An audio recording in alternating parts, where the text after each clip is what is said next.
é sobre dívidas. Aí, meu Deus, quando eu ouvi daqui, meu Deus, difícil, né, irmã? Quem não, né? Tem alguém aí que não esteja endividado? Levante a mão quem não está endividado. É melhor. Seu Reginaldo, eu conto ou vocês contam? A palestra vai contar, certo? Porque, na verdade, quando nós hoje vamos falar sobre dívidas, mas não é a dívida material, né? A dívida financeira, que não tem para onde a gente correr, né? Mas nós vamos falar hoje sobre uma dívida que também não tem para onde a gente correr, porque, querendo ou não, somos todos endividados. Que notícia ótima, né? Graças a Deus somos todos. Graças a Deus. Então, melhor ainda é pagar, né? melhor do que estar endividado é pagar. Porque a gente precisa ter a consciência, né? Isso é uma questão de consciência. A gente entender que nós somos endividados, todos nós somos endividados e precisamos entender que precisamos viver a nossa vida não com aquele pensamento de cobrança, na verdade, mas com entendimento. À medida que a gente vai ter entendimento sobre a vida, a gente vai se desfazendo dessas dívidas. Por quê? Porque a gente vai melhorando. A gente vai buscando a nossa melhora, a gente vai buscando a nossa evolução. E à medida que a gente melhora, que a gente evolui, a gente vai pagando nossos débitos, nossas dívidas, deixando mais uma continha para trás e trazendo os créditos para nós, né? Afinal de contas, evoluir é juntar créditos para nós, né? Para a nossa existência futura. Então vamos dar início à nossa leitura para a gente poder entender melhor. Dívidas. Nos diz assim: o apóstolo da gentilidade, apóstolo Paulo, frisou claramente a sua condição de legítimo devedor de todos, e essa condição é a de qualquer outro ser da comunidade humana. Ou seja, todos nós. A criatura em si não é apenas a soma das próprias realizações, mas também o produto de débitos inumeráveis para com o grupo a que pertence. Cada um deve incalculáveis tributos das almas com quem convive. Não nos esqueçamos de que vivemos empenhados à boa vontade dos corações amigos, à sabedoria dos mais experientes, ao carinho dos companheiros próximos, ao apoio e ao estímulo dos familiares, aos nobres impulsos das relações fraternais. Portanto, pelo reconhecimento das nossas dívidas comuns, provamos a real inconsequência do orgulho e da vaidade em qualquer coração e a impraticabilidade do isolamento em nosso passo evolutivo. Ou seja, não adianta pensar, eu não dependo de ninguém, eu não preciso de ninguém. Precisamos sempre, dependemos sempre. Então é apenas uma ilusão, né, daqueles que pensam dessa forma. Não existe. A partir do momento que passamos a viver nessa terra, passamos a ser, sim, dependentes um do outro. Continuando. A dívida resulta em compromissos. E compromisso significa resgate natural ou compulsório. Todos nossos devedores, todos somos devedores uns dos outros. Se ainda alimentas alguma marca de superioridade egoística à frente dos semelhantes, lembra-te das dívidas numerosas que ainda não saldaste, a começar pelo próprio instrumento físico que te foi emprestado temporariamente. Ou seja, o nosso corpo, né? Quando a gente fala assim, às vezes a gente fala assim, você não se governa, né? Aí a gente fala assim, eu me governo sim, eu mando em mim, eu faço o que eu quero, tal. Pura ilusão, né? Se nem a gente mesmo tem domínio sobre o nosso próprio corpo físico.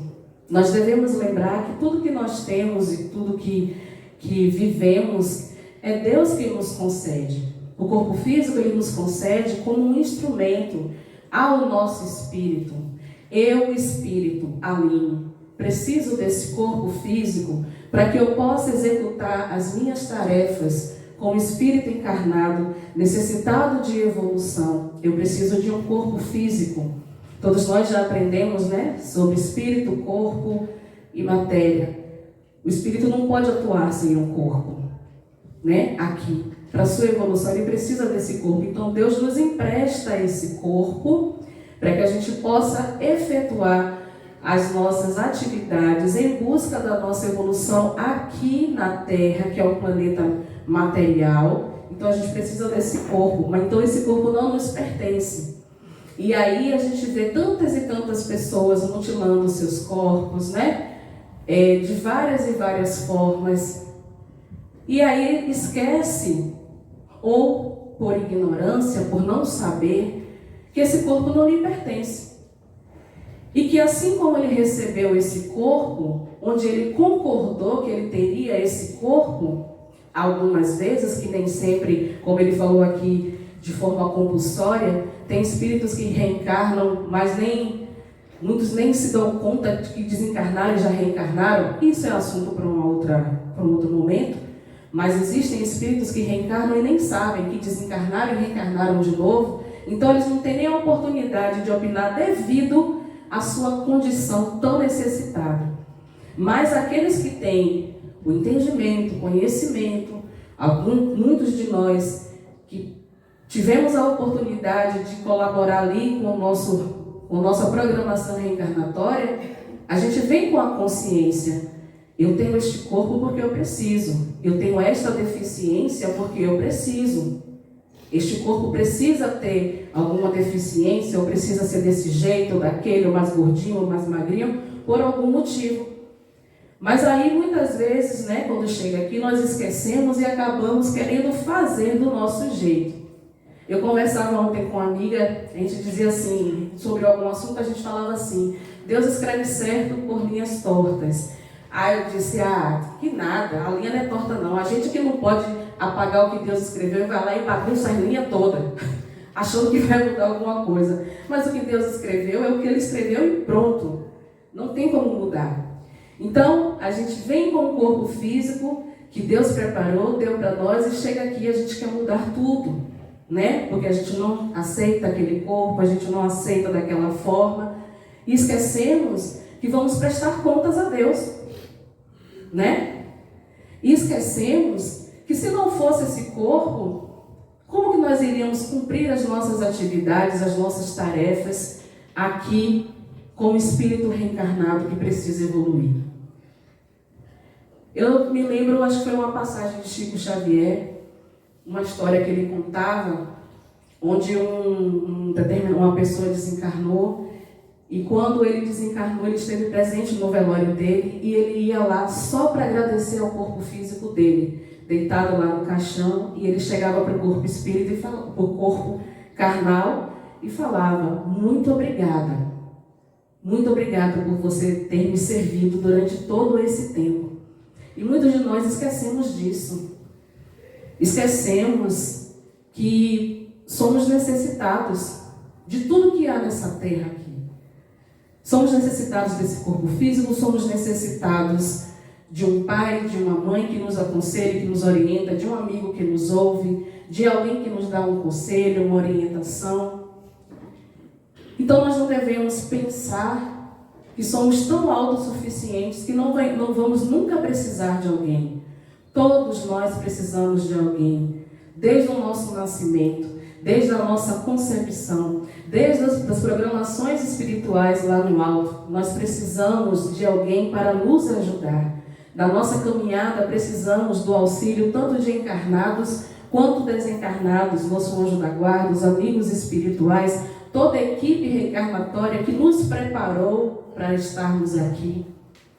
Então não venhamos com a ilusão de que somos autossuficientes, de que somos bons demais para depender ou para precisar do outro, porque isso não existe. Não existe. Como eu falei para vocês no início, eu moro só, eu, Deus e os amiguinhos espirituais. Eu tenho essa deficiência no olho. E ontem eu fui fazer um exame de vista onde eu não podia ir só. Por quê? Iam dilatar minha pupila. Imagina, eu já enxergo bem. Sem a pupila dilatada, imagine com ela dilatada. Então eu pedi a uma amiga para me acompanhar. E eu agradeci tanto a Deus, orei tanto em favor daquela vida, porque ela tem uma vida muito corrida. É muita coisa que ela tem para fazer. Mas em meio a tudo isso, ela teve a boa vontade de tirar um tempinho para me acompanhar. E se ela dissesse não, eu iria compreender, porque eu sei como é a vida dela. Então eu não posso dizer, eu sou sozinha mesmo, eu vou só e dou meu jeito. Isso seria egoísmo da minha parte. Seria um orgulho desnecessário, né? Porque cada pessoa que tira um pouquinho do seu tempo para te ouvir, para te dar um conselho, para te dar uma palavra, aquela pessoa ali, ela está agindo com o coração aberto, ela está agindo com boa vontade para com você. Então, como que a gente vai receber aquilo e não vai agradecer? Como que a gente vai receber as bênçãos de Deus na nossa vida e a gente não vai agradecer? Então, quando nós falamos aqui que somos todos endividados, é porque realmente nós devemos uns aos outros. Não tem como a gente viver sozinho. Como eu falei no início, quem lembra da pessoa que te deu vale consulta? Agradeça a essa pessoa. Talvez você não saiba, mas você tem uma grande dívida com essa pessoa. Às vezes a pessoa que te trouxe aqui nem está mais aqui na casa. Você ora por essa vida? Onde quer que ela esteja, qual seja o caminho que ela buscou na vida dela? Então vamos pensar. Será que ela não precisa da minha oração? Ela não está aqui, ela foi seguir outro caminho. Graças a Deus, bom para ela, que ela seja feliz. Mas às vezes ela está precisando da minha oração. Às vezes eu nem tenho mais contato, mas às vezes precisa da minha oração. Porque eu sou grata a ela por ela ter me trazido aqui, por ela ter me dado esse vale consulta. Pela pessoa que me dá um passe ali dentro daquela sala. Pela pessoa que abre aquele portão ali para me receber. Então, irmãos, não tem como a gente viver nessa vida pensando que a gente é bom demais, que a gente sabe demais e a gente não vai precisar do outro. Fora o detalhe principal, né? Quando desencarnamos. Não tem como a gente ir rastejando com o corpo morto para cair na sepultura, né?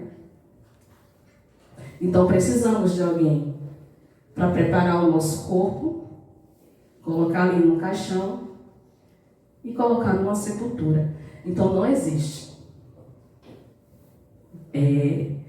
não sermos endividados.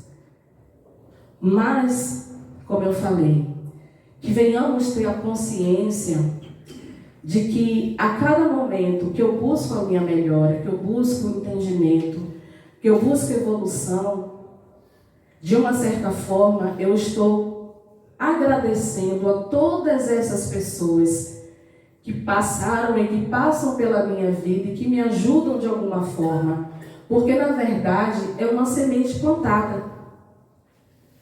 Quando alguém me ajuda de alguma forma, é uma sementinha que plantou ali na minha vida, e quando eu reconheço aquilo e busco melhorar dentro daquilo que me foi concedido, eu estou agradecendo aquela pessoa por aquilo que ela fez na minha vida.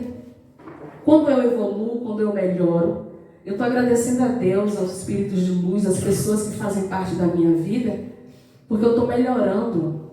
E sem a contribuição delas, de alguma forma, até aquela pessoa que às vezes passa na nossa vida e nos faz mal, também sejamos gratos, porque o mal também nos ajuda, depende muito do nosso ponto de vista, né? Por isso que é importante a gente perdoar, porque a gente não sabe o propósito daquela pessoa na nossa vida. Em tudo há um propósito, não existe acaso. Então, às vezes, aquela pessoa que passou na minha vida e me fez um mal, naquele momento era necessário para que eu aprendesse algo. E através desse algo, eu melhorasse, eu evoluísse. Então a gente precisa perdoar o outro. Difícil, doloroso, dói, mas é necessário que seja trabalhado isso na nossa mente, no nosso coração, no nosso interior, porque dessa vida nós não levamos nada. Devemos levar o nosso aprendizado, que ninguém pode tirar de nenhum de nós. Aquilo que você aprendeu, aquilo que você evoluiu, ninguém nunca vai tirar de você. As nossas atitudes, de bom ou de ruim. Então devemos trabalhar dentro de nós o perdão, até porque nós sabemos que, como Jesus fala na palavra, ir de encontro aos seus inimigos, aos seus perseguidores, perdoar enquanto estás a caminho com Ele, enquanto estamos aqui, porque depois nós não sabemos. Já pensou a gente desencarnar e virar um obsessor de alguém? Ou alguém virar o nosso obsessor por falta de perdão? Né? É tão triste. É uma realidade, mas é triste se a gente for parar para pensar, né? Então vamos procurar perdoar, porque aquele mal que nos fizeram também é um ensinamento. O mal também vem para nos ajudar, também vem para nos ensinar. Então assim, continuamos sendo devedores, né? E aí quando a gente perdoa, uma dívida a menos, né? Então, irmãos, vamos buscar o máximo, né? Na nossa caminhada, na nossa busca, diminuir as nossas dívidas, evoluindo e fazendo bem ao próximo, né? Porque assim a gente vai melhorando, vai diminuindo a nossa carga e vai levando ajuda para aqueles que necessitam. Amém? Amém. Quem entendeu, diga graças a Deus. Graças a Deus. Pois é, eu sei que estava bom, mas a gente tem que parar. Que modéstia, né? Brincadeira, irmãos, por favor. A pílula de luz diz assim: por isso, sempre lembremos do trecho da oração que o Mestre nos ensinou. Perdoai nossas dívidas, assim como nós perdoamos os nossos devedores. Amém?